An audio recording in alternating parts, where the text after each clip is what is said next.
Broadcast is live. Oh, wait. It said it was live on my screen. Yeah. Yeah, it's saying that for me too. So this is great content for folks. I think the issue is that it was supposed to be broadcast on. Yeah. Anyway, we're live on Twitter, and hey guys, welcome. We're just gonna roll with it. Apologize for the technical. We've actually said every single thing that we actually had to contribute, so we'll just kind of rehash it all. It was all happening off camera. Yeah, I'll have to throw out another White's Elixir thing to ask him so Brad can get another little plug in. Yeah, let's do that. What is this White's Elixirs? I've never heard of it. Welcome everybody to Milkshake, the big MF Milkshake Funeral. We're talking Vols today. Thank you all. We have Vols alumni. Is it? When do you say alumnus? I think that's Whenever you want. Yeah. Whenever I want? Okay. That's all I'll ever do then from now on. We got Michael Green and John King. My name does not end in ing, but I am here as well. Cool. So we're going to talk about Nico getting that monies. We're going to talk about near-death experiences at Battle of Bristol. And then what I like to call the Barnes bounce. Don't worry. Those of you who have personally been baptized by the old deacon, no one's calling for him to be fired. So just put your King James down and let's just talk. Welcome. Let's see. So before I get to my little game I want to play with Spyre, what do we think? Oh, and Facebook's online. What do we think about?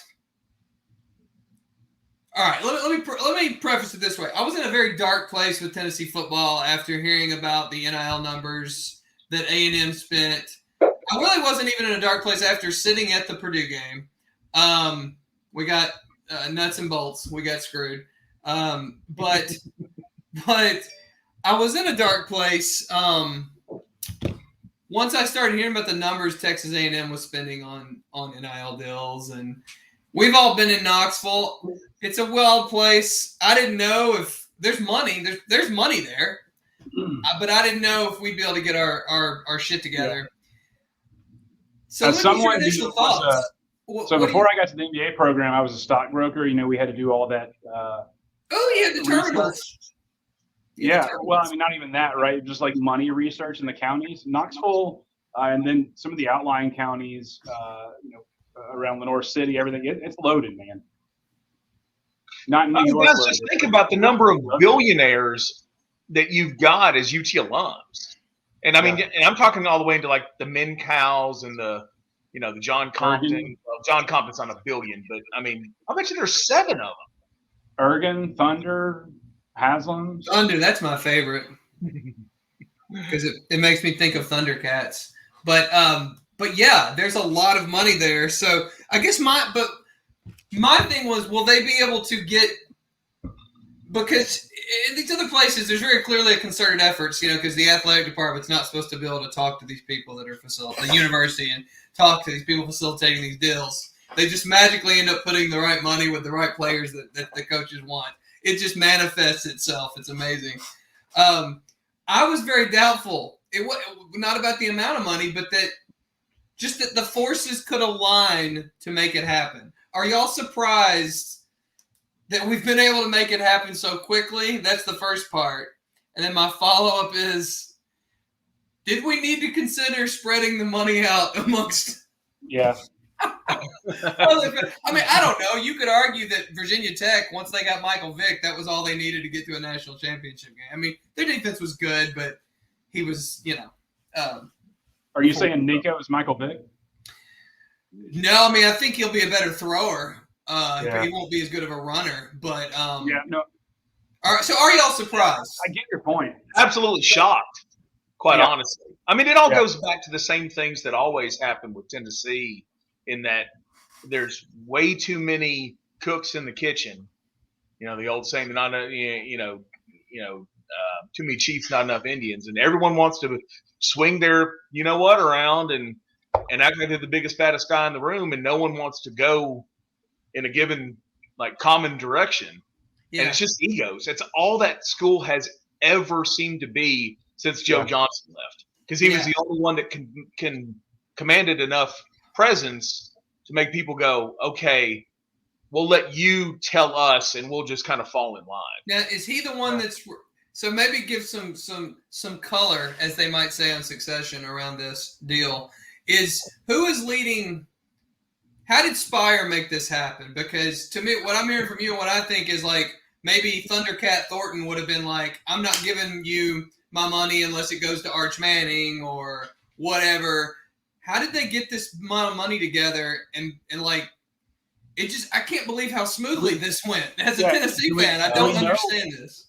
Do we actually know how much it was, though? Yeah, the rumor is $8 million, but it wasn't true. I mean, has anybody said that it's $8 million? Let's just stipulate that it's probably $2 million a year, and if we're wrong, we know it's some large sum of monies, but like that I didn't think we'd ever spend. So let's just stipulate it for now. It could be wrong. We are not journalists.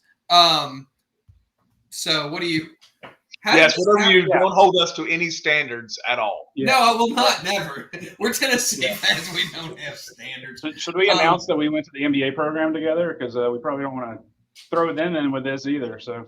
Oh yeah, we did, and all of our these are all our own personal opinions, and they're generally poor and alcohol fueled. Oh no, these comments and statements absolutely reflect the opinions of the University of Tennessee MBA program.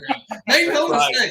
This is coming right from So you're so close to Molly, right, Green? I'm sure you're going to get a call here in a minute. I actually have not talked to her in quite some time, or really anybody. You know me. So, I'm like you. I hate people. So Molly, shout out. You know what? I wasn't. So back to your question, Brad. I wasn't shocked that Nico got the money because I think I had been the ground was softened a little bit because I'm not in Knoxville anymore, so I don't get to listen to Knoxville radio. But I remember it was circulating around Twitter 2-3 weeks ago, maybe it was a little more than that Basilio came out and said he thinks we have the largest war chest for NIL in the U.S. or in NCAA. Does anybody see? Mikey, you should see this, right? But I heard that. I saw that tweet. But he said we've got the largest war chest to spend on players anywhere, brother. Anywhere. So that was shocking, right? And to be honest with you, I want to say bullshit. I mean, I just do. I don't know if we have that big, but yeah, I mean, it must be a lot. You guys know this before I started working or before I went to the MBA program. I spent that year in Tennessee Athletics Hospitality, right? So I got to know some of these guys just by nature of having to serve their suites and whatnot.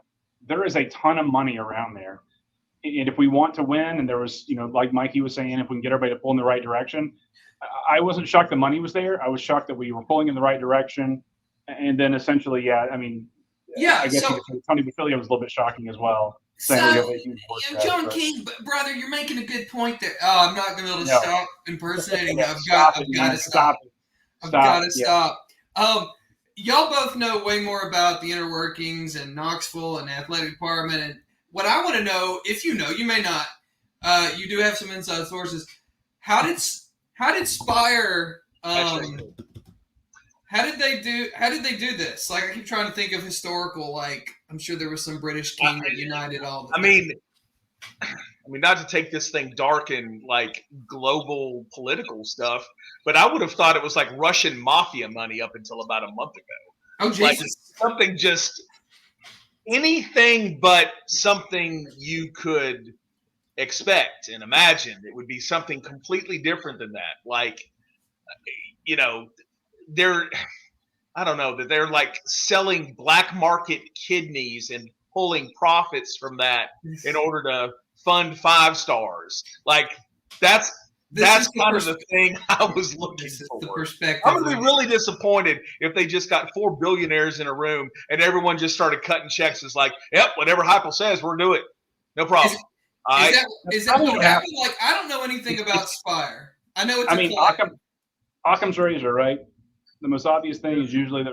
Honestly, I think, Mikey, that's probably what happened. Is they just got everybody in a room. Now I don't know how Bador got involved in this. Now he would be able to wrangle them. That's likely what happened, right? I mean, somebody's funding this. Either who is Haslam, Thunder. It's Hunter and a couple other people. Just for the audience, let's get some background to this. Yeah, go ahead. Hunter Badur, who is one of the, I guess, partners in Spyre and used to be, I guess this was part of the old A3 athletics. Yeah, he was. That was downtown in Market Square. Hunter is also a 2010 NBA grad with us, and so this is what he was born for, like bullshitting money. Yep. just getting a room full of massive egos and just being able to sell them on this. We knew it then. I never would have imagined he's able to do it this well now, but you know. I mean, I know they have a subscription model, and yes, this is what Hunter was born for. I mean, it's like, I can sign up. I can be born for it. What's that? He's just. I mean that I am not overstating that. He was born to do this. Yes, it's kind of, it's kind of like watching, it's like watching Jordan play basketball. You knew he was put on this planet to do a certain thing, and you have to kind of just sit there and go, well, all right, let's, yeah. Well, so how do we think this works? There's a donate now button on their website. Okay, I know you can donate. I know like the app, but it has not been fully functional for that long. So like my question is, how do they already have it? How do they already have enough? Is it possible that there's investors and they're like, we can get these people and we will then facilitate the deals, and then we will make more money off the deals, and there's some ROI and maybe, some Nico derivatives. I don't know. Yeah, I mean, we've been at this now for 9 months. The NIL, was it July last year or so, something like that? I mean, I don't remember seeing anything about Spyre until probably late last year, I feel like. And I thought Hunter was still at A3. So, yeah, very well could be something that was working from July to whenever we started hearing about it. They just got investments. Yeah. It's just fascinating because we know this didn't happen because the average Joe started donating $10 a month. That you don't get here this fast. I donated $2 million yesterday. I mean, I don't know what you're talking about, bro. Well, I'm telling you, we can all bill the hours that you charge. My medical bills are so high, because you can afford to donate $2 million. That's right. That's right.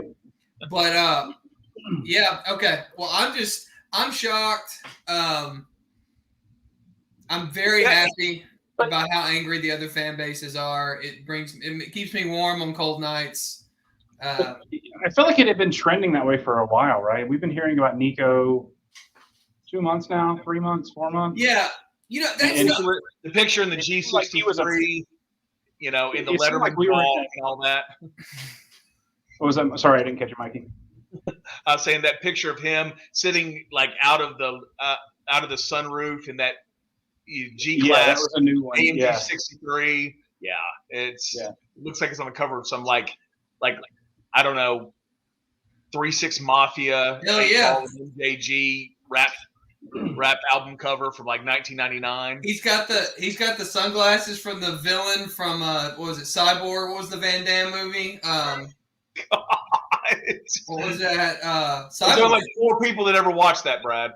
It was just me. I watched it 4 times. But it felt like he was trending to us before we even heard about the money. Now maybe the money was involved immediately, but my thought, money's got to be a huge deal, but it can't be everything, right? I mean, no, because if he's getting $8 million to go play at William and Mary or something like that, is he going to do that? Probably not. So I mean, you had to have the base in line as well. I don't know anything about William and Mary. I apologize to any William and Mary grads, the 10 people that may be watching this, but Bill and Mary know their football, but it's interesting. Well, there's 2 things, and this I'm so glad. I'm ecstatic. I wouldn't change it. I wish I could know, like in a non-NIL world, NIL world, like would he have come? I don't care. It is also ironic that Saban, last year he's bragging about they've got their quarterback coming in is going to get 7. He said 7 figures, didn't he, or something like $1 million or high 6, or it was a lot of money, and they were all like, of course, the media was like, yeah, and then we do this, and it's just, oh my God, we've got to rethink. Boy, it's already out of control. God, I just can't stand him. But anyway, okay, cool. I'm fascinated to know more about how this Spyre is working, how it's going to work.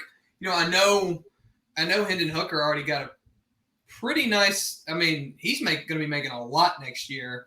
Yeah. I wonder where that came from. Should. Yeah, he should. Yeah, I mean, 31-3.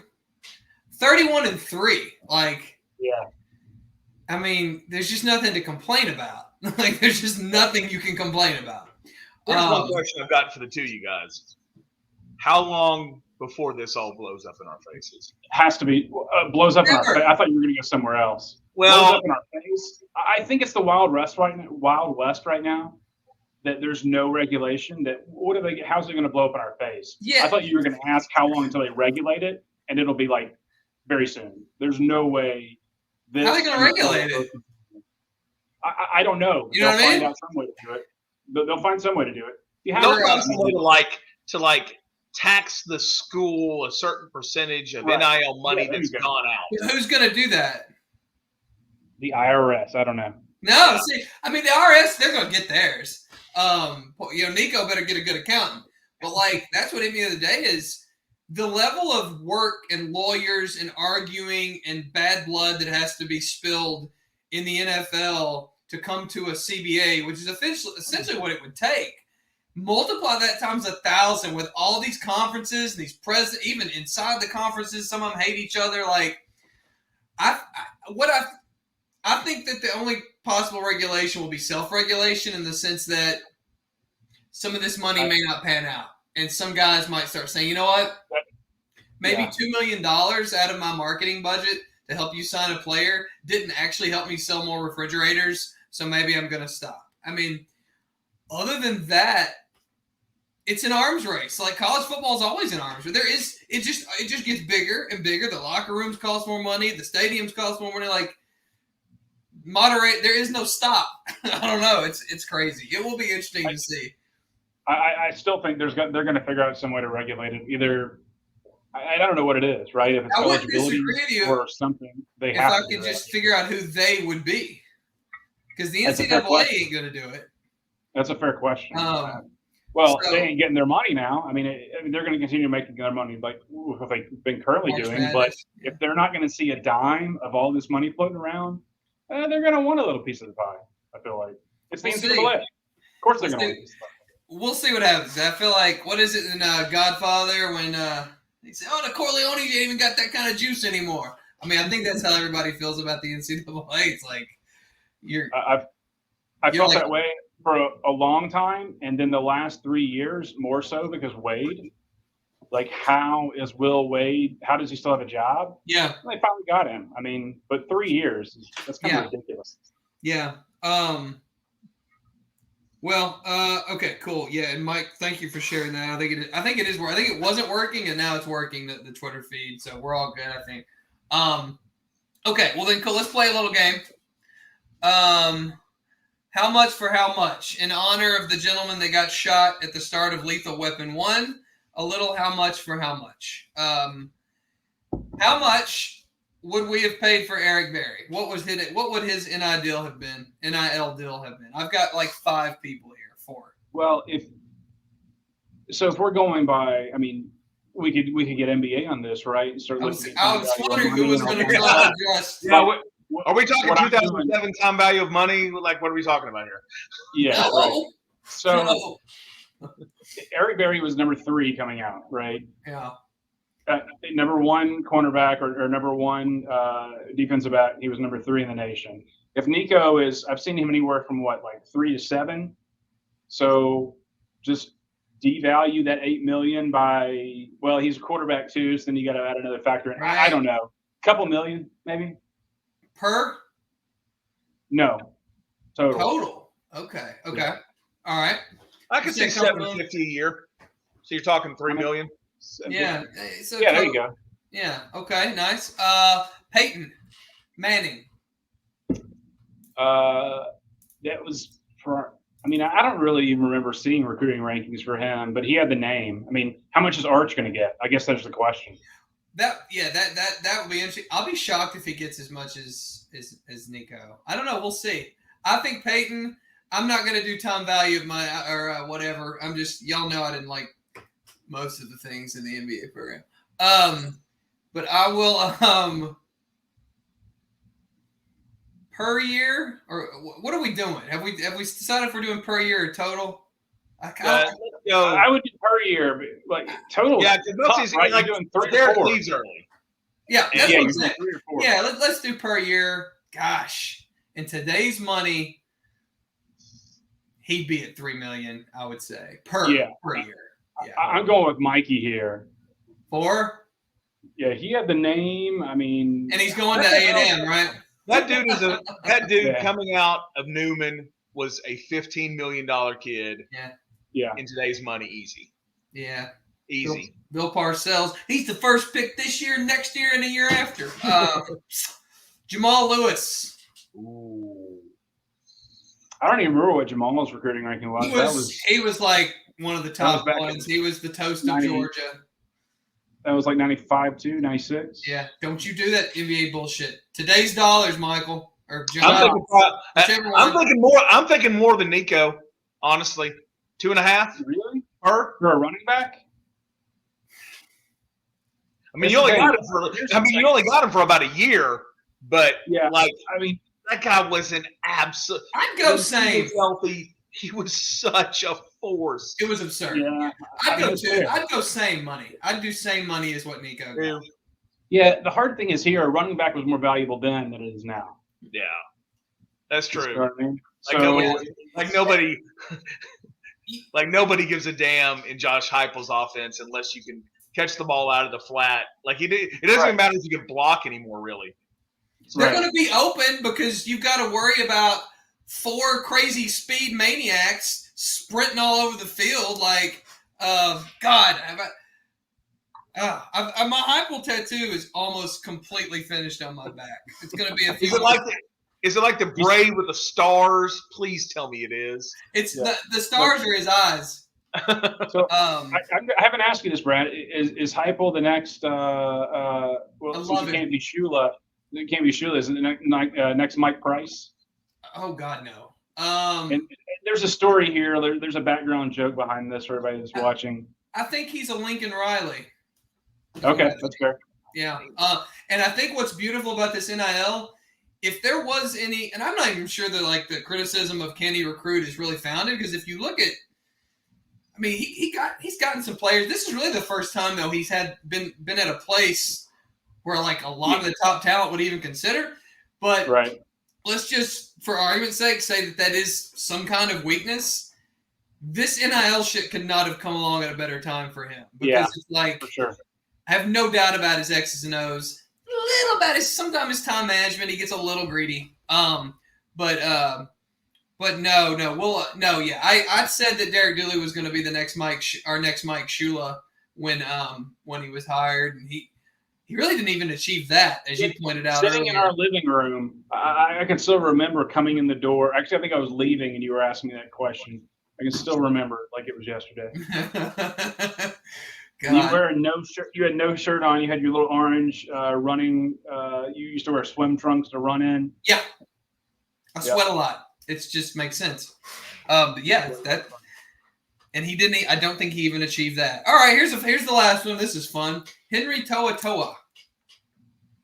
Ooh. In hindsight, is a very different answer than in the moment. Yeah, don't do in hindsight, because I ain't giving you. I'm not giving you much. 2 Big Macs. 2 Big Macs. No, probably at the time. Yeah. For what that was worth to Tennessee, at least $500,000 a year. Yeah. Yeah. Like that was. I mean, we all felt like we belonged again. Yes. When he signed, and then it's like, oh well, he's just a mercenary like everybody else. Yeah. It was a big deal. That was probably Pruitt's. I got a better one for you guys. Dylan Bates. Oh shit. Oh. Is he? Y'all think he's gonna start next year? That's terrible. I don't understand what happened to him. Jesus Christ. God, we could go off so many tangents. Leonard Scott. Yeah, bring it back. Bring it back. Man, Dylan. What was the? Wait, who was the guy that? I guess it was Leonard Scott, right? Track guy. That guy. Oh, Yeah. hey man, he can return some kicks. He can move. He was fast. He was fast. Hey, you want to throw that one out, Cordero? That dude was a freak. We've had some, even when we. I mean, did anybody want him? He was coming out of like Petaluma Community College or some shit. What? Or how much we had to pay the Reds for Kelly Washington? Oh, the dog. Yeah. The LSU Yeah, we got to player. stop on this. We got to move on to the next topic there, Brad. We go down. The last thing I want to say, who is that linebacker everybody's been joking about? He would be gone now anyway. That was supposed to be amazing, and people keep saying, I swear he's not on camp. Like, he doesn't exist. He's not real. Mike, does that ring a bell? It's very... it was like 2 years ago. Yeah. That was the running joke. It was like, I don't think that's a real person. No, yeah. I mean, he literally... Like, he didn't even play except for, like, 2 games last year. Yeah. I can't think of that. I know I can picture the guy, but I have no idea what his name is. Yeah. Which tells you everything you need to know about him. Yeah, it does. Okay. Moving along here. Now, Mike, you weren't at the Battle of Bristol, right? I was not. I had no desire to watch football from 3 miles away. Okay. Which it was. It was worse than that.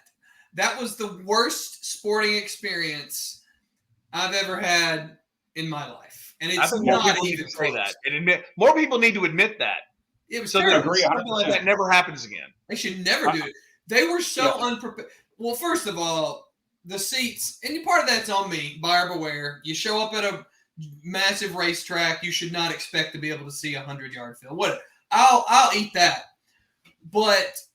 The in-stadium experience, the getting you into the stadium experience, Yep. It was like a fire festival situation. It was a shit show. I don't know if you want to go first, John. Or I can go first, but it's not a long story. It's basically The Revenant without the bear. But you go ahead. Yeah, I don't know if Alan, my brother's watching, but like. I was texting him earlier. I was like, anything I forgot? And I was kind of listing kind of the shit we had to go through. He's like, yeah, we saw 4 people die. And I thought for a second, I was like, that's not really that big of a stretch. I mean, it was absolutely absurd. The party outside was fun. You had to walk like 3 miles to get to the stadium, though. We were late as hell getting to the stadium because I was with you and Mama White hanging out at the RV taking photos. Yeah. And by the time we got to the stadium, Mikey, like there were so many people. It was like a Brazilian soccer riot. So there were multiple people at the gate, multiple guys at the gate checking tickets, and they were all like, "Just come on in, come on in." They didn't stop. They stopped checking tickets. You just walked right in. I mean, there was nothing to it. And the stadium experience, like Brad was saying, did not get any better. I mean, it was just so freaking miserable. We waited. I think we went to get beers at halftime, and we missed the entire third quarter to get 2 beers. It was hot as hell, millions of people. We were at the top of the stadium in the end zone, even though I paid for I think the second level of tickets you could buy were $80. And we were like in the worst place. I'll send you the photos later. But I remember just being like, I think I hungover, my hangover started about then. Like right around the third quarter, I was just absolutely miserable. It was hot. There were so many people. You couldn't see shit. It had been a terrible day. And the only good thing that happened is my buddy Rob, he went to get beers kind of in the fourth quarter. And I remember Alan and I were like, yeah, good luck, Rob. And maybe 5 minutes later, he walks back and he's got a case of beers. It's like, how the hell did you do that? He gave some bar back like $200. And the barback just gave him 200 or give us a case of beers. They were hot Bud Lights, I think they were hot Bud Lights, but it's still that was pretty clutch to come in the back end. And then trying to get out of there was just as miserable. So I honestly think I would have died that night. But as we were walking out, like I was with my crew, my good friend Ashley and then Alan, they went and they started dancing, and I was like, I gotta fucking find Brad. So I got back to where Brad, Mama White, and his dad and Kyle were, and they had this RV. And I just remember sitting in the RV in the air conditioner thinking, this is fucking heaven. And We sat there for like 4 hours, and it still took us another hour to get out. It was just, it's the worst experience I've ever been. And I was thinking about it earlier. I was at the 2000 Cotton Bowl, right? The one where it was an ice storm. We lost to KSU Wildcat, fucking miserable. Yeah. Band members because I was in the band at the time, they were going out with frostbite. And Battle of Bristol was at least 10 times worse than that experience. I never thought anything would top it. Yeah. Battle of Bristol, just so bad. I didn't know you Here's didn't go. Here's the only thing that I'll say about it. So the discussion came up in our house. Elizabeth's, my wife's father is a 72 grad at UT. Elizabeth's got 2 degrees from there. I've got a few. And it was like, okay, we're going to have access to these section of seats, which actually, from what they showed us, was just going to absolutely suck. Because it was basically in like every seat sucks. Well, yeah, but it was like a corner. It was like a deep corner end zone ish, but all the way back, kind of in the curve of the track. And so I'm in real estate, so I had this map measuring like satellite stuff, and I took a look at it, and from where I could best figure out where our seats are, if you had a goal line stand going on the opposite side, it was going to be something like 630 yards of sight line distance to be able to see that. Yeah. Which was the exact moment I said, there is no fucking way I am giving a dime of my time or anything to go see that. To hell with that. I should have known this. Check your phone. You'll see exactly where I sat. So, all right. So, despite that, there was the shitter is full competitive nature to getting your RV drive. My God! Dude, you were closer to Saturn. Oh, I don't even think I have a picture, Mike. I'll have to send to you. I mean, Can you show it, Mikey? Can you show it? Well, yeah, we'll see. I probably could. I probably could since it's my picture. This is pre-work. This is pre-work I should have done. Yeah, this is. Yeah, it's working. Yeah, that's my crew there. But it looks closer than like. It really does. In like looking at this on the screen, versus looking at what like. You should just put that on Twitter, dude, and I'll retweet it. That was literally just Jurassic Park, right? Objects on mirror are closer than they appear, and that fucking T-Rex. Right? It's so fucking far away. It was like ants marching on a fucking. Oh, it looked like you're watching Tecmo Bowl from like 50 feet away or something. It was fucking stupid. Right. So, all right, there's the biggest problem really, the outside party and all that. I didn't attend the free concert because I don't get into the acts that were there. But other than that, the shitter being full, and that was a little tough. The outside of it was not the worst. It was about what I expected. It was like going to some music festival. Going to Talladega? Yeah. What's that? Like going to Talladega? Yeah. Yeah. I was like, all right, that's fine. Outside, there's tons of people. I get it. It was kind of fun, actually. My aunt and I we roamed all these different areas. We had fun. The problem, and this is not a long. This does not happen over a long period of time for me. My biggest problem. So, as I'm going to get into the stadium, and by the way, the Virginia Tech fans, Jesus, I did not know. Big asshole vibes. I've never had so much shit talk to me, and I've been to a lot of games. I've never had an opposing fan base run their mouth. More on that in a minute. So great tease. So we're getting in there. We're getting into this. Finally, I'm walking through the gate. Like you said, John, they're not really checking tickets. I know there's a problem immediately because I'm like, I've never been here. I don't know where I'm at. Where is someone who can tell me where to go? There's like one guy's like, head that way. So I get in there, and I'm used to kneeling where, at times it can get a little crowded, but you usually can put your elbows out, and you can breathe.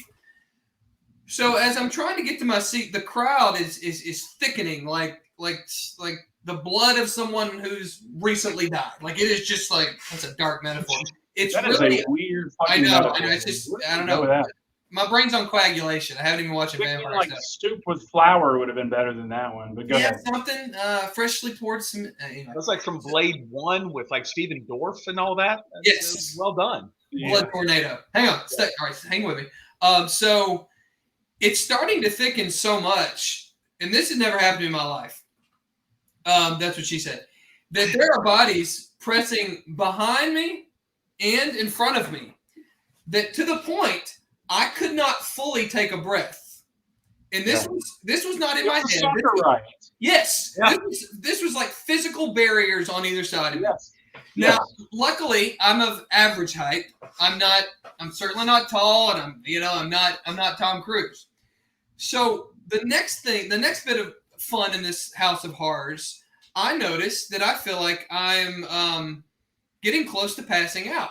I'm like, what is? I was like, I'm still getting some air, and then it hits me. Most of what I'm breathing, because I'm kind of down like this, because I've been partying, so I'm not like, I'm not all, bowed up. Slouching, and I realize I'm breathing carbon dioxide mostly, or that's what we are. Yes. What do we exhale? That's correct. And so I know what one of your masters was not in. No, I mean it's all fake, all of my stuff. So anyway, I do this, and I start breathing like this, and I immediately start to feel better because I'm sticking my head up to get to the fresh oxygen. This is insane. And this really happened. And so now people are starting to panic. Some jackass starts screaming because it's a presidential election year. Some asshole starts screaming about politics. He's very drunk. He thinks he's being very funny. He's smacking into somebody. When one person gets touched, it's like a ripple all the way down the line. I hear screaming about 6 yards to my right. Someone says, this is my mother. I have to get her out of here. She's like basically slouched. He's holding her. Kids are being hoisted up high. It's at this point that I see there's like a column with a pedestal that I think I can climb onto. Like my brain is now like Walking Dead. I'm like, this shit's about survival now. And I'm like, I can get up on that perch and I could kick people back down if they tried to get up there because I feel like I'm about to either be crushed or suffocated or some combination of, and this is the crazy part, if just one person had like severely panicked, it would have been a bloodbath down there because you couldn't move. So eventually I find my way to my seat, and have y'all seen Avengers in Infinity War, right? Yeah. So, the end when Thanos like sits down, like that's how I felt. Like I'd been put through it. And I was just like, I didn't want to drink. I didn't want to talk to anybody. And now anyway, I nearly died. This is where the Virginia Tech fan comes into play. So I sit down and I'm just like zoned out because then I see my view and I'm like, I can't believe I did all this for this. Like this is, and we're not playing well, but luckily we're turning them over, so it's not mattering. And so there's this chirper, this Virginia Tech. Come on, boys. Let's go, boys. Let's get them, boys. Like, he's being so annoying, and he's hard clapping. He keeps saying boys over and over like he's at some frat party in Boston. And it's just like, it's getting really annoying. But I'm numb. And I'm just like, I can't deal with this guy. I don't even care. And then this old country boy who's a Tennessee fan, he's in full camo. He's got like one orange tee. He's got this beard. He's probably younger than we were at the time, but he looked like he'd seen some life on the hills. And because this guy wouldn't shut up. My uncle tried to get this guy to shut up. He goes, man, he was like, you can cheer, but like, you really should stop trying to agitate people. Okay, whatever. So anyway, this is no bullshit. This is one of the coolest things I've ever seen in the stands. This country boy, who's about three rows down, he stands up, because most people are sitting because we're all exhausted. He stands up, turns, looks at him, and he says, if you don't shut your fucking mouth, I'm going to kill you. And, like, there was no bullshit about it. Like, I was a little worried because I was like, this guy is very serious. Like, there will be a murder if he doesn't shut up. There will be blood. There will be blood. And so, anyway, he finally sits down and shuts up. I don't remember even getting out of the stadium because, again, I was just numb. We stayed that night, so it was a little easier getting out the next day. But it wasn't easy, but it wasn't super bad. But, yeah, so that kind of capped off that murderous threat from that wonderful Appalachian, Tennessee fan was the highlight of the experience. So that was a good time. Nice. Yeah. You had to spend how many hundreds, maybe thousands of dollars for that? Yeah. Yep. I think it's $80. You got to rent the RV. Every time the shit gets full, you got to pay them with their little shit vacuum cleaner to come back around. You got to sell your body for ice. It's no good, Mike. It's no good. I got to say though, like I have told many people this story, and Alan agrees as well, although he didn't spend as much time there. That RV was clutch.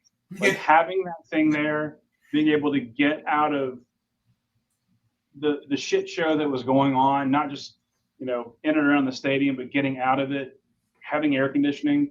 Yeah, I got it. My parents hooked all that. I got to shout out to them because it was like a those decompression chambers with people that have a scuba accident, like that's what it was like. Like, just let me get in here.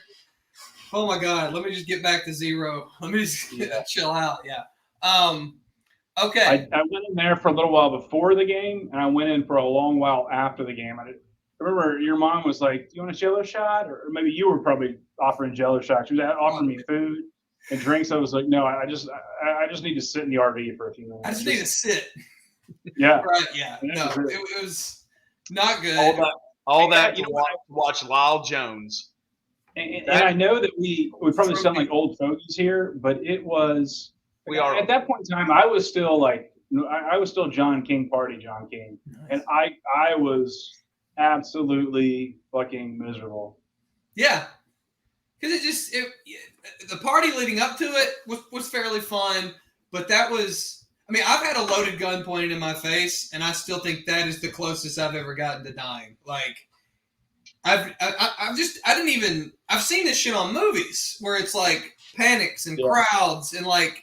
It got very real. I was like, I can't breathe. I don't know that I had the same experience in the tunnels that you did. But I'm 6'2", 220. Yeah. And at that point, I was still working out Vivi. But I mean, I was able to get around. I didn't have that bad experience. I could see how it would be bad. But it was a soccer riot getting into the stadium, and then once we all got in, everybody kind of filtered out, and I just started walking. I had no idea where I was going. Like wherever the path of least resistance was, that is where we went. Yeah. I remember Alan like, "Hey, do you know where you're going?" I was like, "No, but I don't care. I just want to get out of this ocean." Yeah. Well, you know what? If you make the wrong turn at the gate, you could literally walk more than a mile, considering how high up you are. I may have because no one gave me any instruction, and I'd never been there before. It was just dumb luck to wherever I ended up. And what's funny is I made my way to like a little bit of an opening, and there was the exit, and I was like, the hell with this. And that was right at the point that I finally saw like a way to go, because I was just going to leave. I was like, this is stupid, which brings me to what is the worst way to die at a UT game? I'm happy to go first. 2 seconds before we finally beat Alabama. Go first. Mine is to drunkenly pass out in the latrine trough and just drowned in a puddle of other people's urine. Whoa. Can't beat that. Pretty hard to beat that. Yeah, but those troughs, man, those are. Yeah. Troughs. So if I had to die in one, I'd be all right. It's the trough. Yeah. I'm just sacrificing myself to the Lord of Troughs. Yes. If they ever get rid of those, I will. I'm not at Neyland as much anymore because I live down here, but I would be pissed if they got rid of the troughs. Oh, I would too. Gotta admit. No pun intended, right? No pun intended. What? I'll give y'all one more for free, and then if you don't have one, we can move on. But there's that special seat next to. I don't know if it's the suites or if those are press boxes, but there's that one seat where you have a completely obstructed view. There's more than one. Right. Is there more? Okay, yeah. I've only been in one. And because it juts out, and so to see the game, Right. you're like, you better be Yeah. Spider-Man. I was thinking maybe falling off the top of the Neyland Stadium might be in there somewhere. That's probably mine. Yeah. I'm afraid of heights. Yeah. Okay, that'll do it. Yeah, but Mikey would never have that. He's in the West Club, Brad. He's one of the elites. He's probably the one who gave That's $8 million to get right. Nico. I mean, I don't know. I lovingly refer to the rest of y'all as in general population. Gen Pop. That's true. That's true. We do have shivs, so stay up there. That's right. That's right. Don't forget, John used to work up in said. Well, you were in the skyboxes because I don't know the Both. club sections. Yeah, I ran the West Side. All right. You should come back because you'd be better than the people that run it now. Oh, shots fired! I appreciate that, Mike. Okay. As long as I take care of you, baby. Yeah. Well, there'd be plenty of bourbon for both of us, at least. Yeah. Nice. I've provided 2 graphic examples, so I guess we can move on. Well, no. I mean, I've only got about 10 that was minutes pretty left. good. I mean, I'm serious. Like, I'm worried. Like Tennessee, maybe now Tennessee's got an $8 million quarterback, and they've got all these things. Maybe, just maybe, We don't have him yet. well, that's Until that kid is on that's campus. true. This guy hasn't signed anything except a deposit slip. Right. So, Wouldn't that just be the most it's Tennessee the most Tennessee thing ever. fear of That would be- devastation of all time? That they would not shock me at all. At all. If that happened. We'll see. Whatever. You let Tavion Jackson get out there. We Again, were all real happy about him until this. I mean, like, I'm waiting to see it not be in U.S. dollars, but like pesos or rubles or something other than, like, they just saw the number, but no one paid attention to like the unit of Jeffrey dollars. It's interesting that we can move on, but it's just Yeah. it is funny. I want him, and I'm glad we did it. But I have to admit, under Heupel, quarterback is the position that I'm just not. I'm not. I'm super worried about that. I was telling Alan the same thing. I was like, I would much rather build the lines out and buy some speed guys, because who cares? I mean, It's funny. I'm not gonna say who cares, yes. Nico could legitimately change us, and I hope he does. I'm looking forward to seeing him in orange. But you're right. I mean, I'm not worried about quarterback with Heupel. I feel like he could take Green and make him, throw 3,000 yards. Yeah. Although, The Green you're talking about is my daughter, actually, who has. No, I was talking about you. You still got eligibility, Mikey. And those days are past.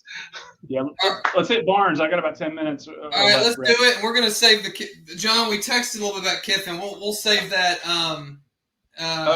We'll save that we'll do another show. We'll do a reunion tour. Yeah. Yeah. My introduction to Kiffin is hilarious. I think you've heard this story, Mike. But it was when I was still working at the university. Yeah, go ahead. Yes, Steve. Well, my introduction to him was Bador dressed as him for Halloween in the NBA program and looked just like him. Who did? Bador. Hunter. Because he looks like it. We're gonna bring it all. Yeah. We're gonna bring everything back. Yeah. Nice. That's the year I dressed like Bernie Madoff. Remember that? I had the Oxford shirt and I printed numbers. Another story, another day. Yeah. Nice. So Barnes, I don't know. I don't really care to talk about it much. I'll do the little preamble. I don't want to fire him. I don't want to trade him for Pearl. I don't want to trade him for Calipari. I do think it would. He ain't going to a Final Four. He won an SEC title, which didn't happen since he's alive. That's pretty nice. Same. You shoot 2 for 16. You're going to lose a lot of games. And were there things that I would have done differently in the game? There's some, mostly lineup oriented, and I would have used all my big guys. I know he hit his free throws, but I would have just laid on Dickinson. I mean, I would have just hugged on him. I would have gassed him so that he had nothing left in the last 5 minutes. But whatever. What do we think? I want to look at betting odds. If you did have to put betting odds on Barnes getting to a Final Four, what would I would put it at probably plus 800. Sounds about right. Yeah. It's hard to get to a Final Four anyway, but I don't know. Yeah. I mean, once you remove kind of the emotion, right, of that day, and I still wholeheartedly believe that the only reason we lost is my fault because I washed this shirt in between the first game, the 64 game, and the 32. Yeah, I mean, I don't know. I still feel like we lose Kennedy Chandler this year, probably. We have a nice core coming back next year. I think next year, if we don't make at least a decent run, if everybody comes back and he adds maybe a piece or two out of the portal, that's when I would start to have more issues. But you're right. He got them open looks. We go 2 for 16. What are you going to do, right? It was a shitty game to have a bad it was the worst game to have a shitty shooting game. It just was. And it's also one of those things I keep thinking back, like, whoever the Cinderella is going to be, they're probably going to go through us. I mean, it just always seems to happen. Oregon State, Sister Jean. I don't know. I like Barnes. I like where the program is. I like the kids that we're putting out. The SEC championship for me was big because we haven't done it, like you said, in our lifetimes. We have in probably Mikey's, but I don't know. I still like Barnes. I still like who he is. Well, what? I said I was 6 months old. There you go. Yeah. It was right. I mean, we are all old enough to remember how bad Tennessee basketball can be. Yeah, and that's it. And I guess that's part of it for me too. It's just like, but I'll say this: you're not going to get me too super stoked anymore. Like, I was very excited for that SEC title, and I will get excited if we win another SEC tournament. But I'm not going to get super invested. I'm just not, because I was super invested. I had some debates with people. I thought this was one of the best teams we've ever had. Absolutely, super hot. And good teams, when they can't hit threes, find ways to manufacture points at the free throw line. And Michigan shot 8 more free throws than we did. And I actually don't think that's all on the refs. I think we just started, launching or continued launching. So anyway, I don't know. It's just very predictable. I don't know, man. It's just whatever. That's kind of how I feel. I was going to ask some more betting odds questions about. I do think that people that are Far Barnes, they did not live through the Wade Houston years. I just remember how bad it was as a kid going to those games with my dad and watching us getting beat, destroyed every single time I went. Completely irrelevant. You think about it, and I'm not sure what the football comparison is. I should have thought about that, but no one cared. They had curtains in the gym. I think outside of Chandler, I think his recruiting has been a little overhyped. I think, to me, Chandler's, and even just the back half of his season is kind of the first one to live. I never thought I watched Springer and Johnson play a whole season, and I was like, I think I know maybe why. This sounds so mean. Why we ended up with him, I don't know. But I thought, I don't know. I think you and I had different opinions on this. I don't know that he knows how to handle these one and done kids yet, because he hasn't had a bunch of them outside of Durant, right? Right, which requires no coaching. Right. I'm not knocking him for it. He's Kevin Durant. He doesn't. And they're not ISOing all the time, right? What was it still? The game before was, I don't know, what 23 baskets, like that. Right? So it's just a different. It's not just hand the ball to the best player and go. I will say this: I don't know as much about basketball as I would football or baseball that I grew up with, but it's just my opinion here, and the opinion of the NBA program at the University of Tennessee. Yeah, exactly. No. Yeah, I think it's such a kick in the balls, because this Tennessee team, they move the ball around so much. The ball movement, the assist to field goal ratio is insanely high to make field goal. Anyway, you got anything else on that, Mike? Well, I think a lot of people would say that, Green's just saying this in hindsight. I always thought that team was a little bit more flawed than what everyone thought. I thought they go on that 13-game win streak, and it's absolute unabashed overachieving. Yeah.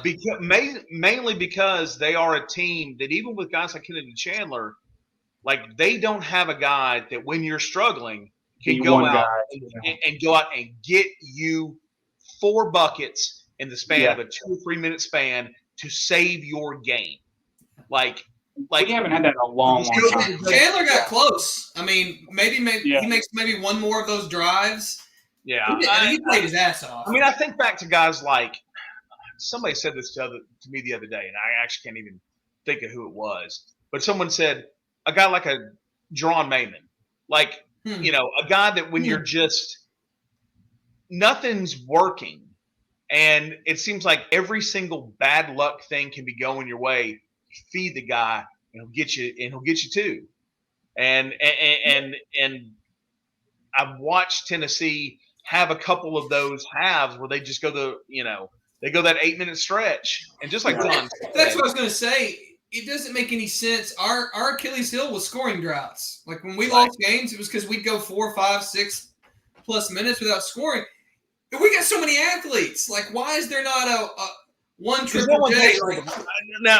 Now, I will say this. I think it's because no one wants to take it to the rack anymore. And I don't think that's a Tennessee thing. I think that's a basketball thing nowadays. Like, I mean, I have no point to talk anything. Like the highest level of basketball I ever played was church league ball in Morristown, Tennessee. That means less than nothing. It is less than level 0.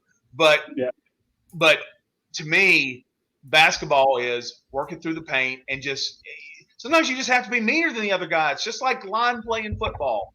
And I think all guys generally in college basketball and definitely the pros, they just don't have that kind of mentality to go out and do that. They always want to, they want to pull up unless it's almost an uncontested dunk. They're going to pull up in a transition game and shoot threes all day long. Well, and it's so crazy because it should not be rocket science for these players. Because I went to a Warriors game at the Chase Center, and I watched Steph. He scored 47 freaking points.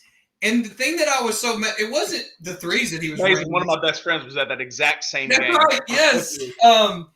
It was the fact that when he wants to go to the rim, he just goes, and he knows like, okay, I've got to mix it up. In his case, he was just mixing it up. Sometimes when the three's not going, man, go to the paint, go to the ring, get some free throws, like do like an in-game shooting progression, man. Get your rhythm going. And we just didn't, other than Chandler, no one seemed interested. I think they could have gotten there, some, but other than Chandler, no one seemed particularly interested. And Vescovi he'd penetrate to the paint, and then he'd pick up his dribble. He was just dead in the water. That happened a few times. And so anyway, I loved this team. That's just what sucks. This is my favorite Barnes team. Even more than 18-19? What's that? 18-19 was my favorite. I do. No, I enjoyed them too. The style of play that this team started winning with is my preferred style of play. Yeah. And actually, I thought we could go the furthest because I think the tournament, usually if the guards are playing well, you win. And James. They went 8 minutes and scored like 4 points, guys, and that was the end of it. And it's just the story. I would have liked to have seen it with Olivier healthy. Like, I wonder where we could have gone if we would have still had that. I mean, Adu and Hunley Hatfield were coming along. Euros is what Euros is. I mean, logo for Fulke is Fulke. I would have loved it because Olivier was coming on there like right before he got hurt. It would have been nice to have that inside presence with that Dickinson kid. Well, you got who knows when I see those 4 guys, my brain thinks 20 fouls in a game like that, and it's just And I know that guy's like an 80% free throw shooter, but he's still a college kid. And I would have just put his ass on the line. I mean, I would have been like, do not, I don't know. But anyway. Get the shirts made. Hack a dick. There you go. Hack a dick. White's Elixirs. Oh, yeah. Sponsored by nobody. All right. Cool, guys. I appreciate it. I'm gonna end this, and we'll do this again. Let's do it, guys. Yeah, anytime, man. Let's get on and talk Kiffin. I'll tell the story. We will do it. Hang with me See you, here. boys.